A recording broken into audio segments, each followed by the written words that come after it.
Setiap makam yang kita lalui itu memerlukan pengorbanan.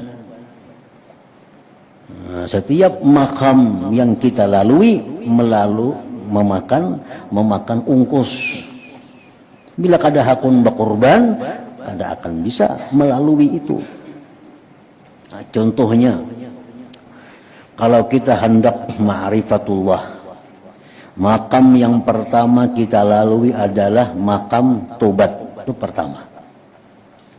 Nah, makam tobat itu wajib dilalui.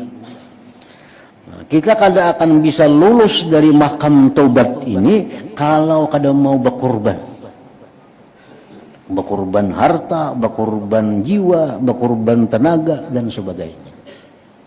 Nah, bila sudah lulus, hanya naik ke makam yang berikutnya, ke makam wara. Makam wara pun memerlukan pengorbanan juga, sampai bisa lulus naik ke makam zuhud, makam yang ketiga. Nah, makam tobat, gimana contohnya makam tobat itu melalui banyak pengorbanan. Satu, kita tobat dari dosa. Dosa ini ada dua. Dosa yang bersangkut paut dengan Allah. Dosa yang bersangkut paut dengan makhluk Allah. Manusia contohnya. Nah, ini tobat itu mesti diselesaikan. Apa dosa kita yang bersangkut paut dengan Allah? Kita ada kada puasa, bayari.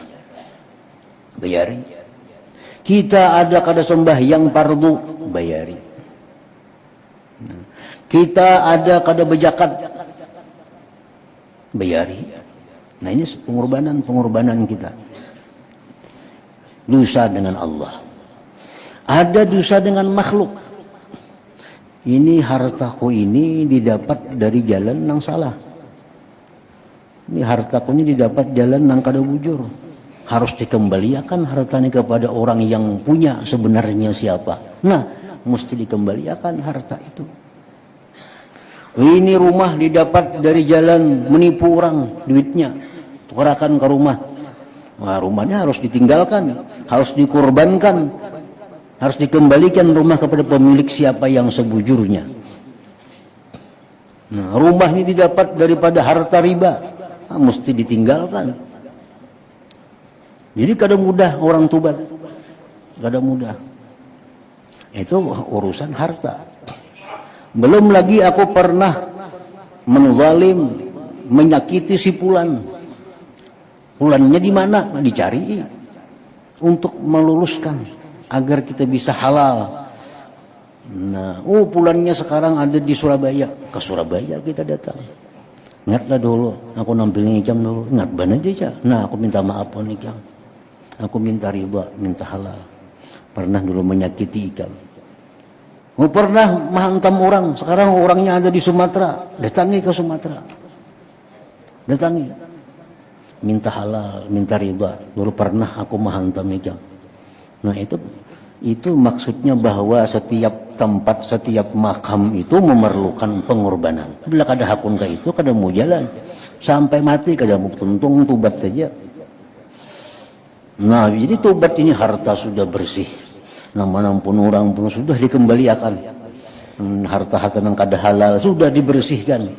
Dosa-dosa dengan makhluk sudah didatangi. Sudah minta halal. Dosa lawan Allah sambil dibayar, sambil dikala. Nah, ini berarti sudah selesai dalam tobat ini. Hanya bisa naik ke jalan, ke tempat yang berikutnya.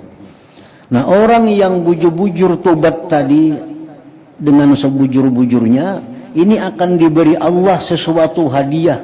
Apa hadiahnya? Adalah mahabbatullah, berupa kecintaan kepada Allah. Jadi kalau orang itu sudah tobat, diterima Allah tobatnya, maka orang ini sukanya hanya berkhalwat, zikir dengan Allah. Sukanya hanya beribadah. Itu tanda-tanda orang yang tobatnya diterima. Sukanya beribadah, hatinya mudah menangis, mengingat dosa-dosa yang pernah dilakukan. Nah, itu pemberian dari Allah Subhanahu wa Ta'ala. Nah, makanya tadi seandainya engkau terus berjalan, engkau akan melihat perkara yang sangat ajaib pada setiap tempat itu. Nah, dulunya kita kada pernah membayangkan nikmat berzikir.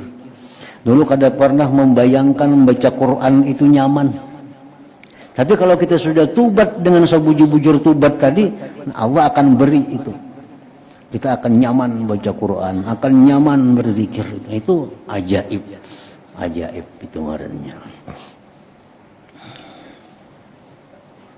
Jadi setiap tempat memerlukan pengorbanan. Naik kita ke wara, tubat itu sudah selesai. Sudah kada bersangkut paut lagi harta-harta, sudah kada bersangkut paut kezaliman orang, sudah selesai, sudah minta halal. Hutang-hutang lawan Tuhan, dah sambil dikaba, sambil dibayar, sudah walaupun belum tuntung lagi, tapi sambil dibayar aja, bayar kabaan. Naik sudah ke tingkat yang kedua, orang ini sudah duduk di makam yang namanya wara. Nah, wara ini orang yang sudah tubat, belum tubat kada kawa wara. Wara artinya apa? Menjaga diri, baik mata, baik telinga, baik tangan, baik kaki, baik pakaian, baik makanan, dari hal-hal nang kada jelas halal haramnya. Nah, itu wara namanya. Ini sudah tubat bang, sudah bersih. Sayangannya dirigati pulang, sayangannya dikotori pulang. Jadi ada harta nang bila kada jelas halal haramnya, kada usah diambil. Bila ada harta nang kada jelas halal haramnya, apalagi banyak condong kepada yang haram baginya, ada alamat-alamat yang menunjukkan banyak haramnya, kada usah diambil.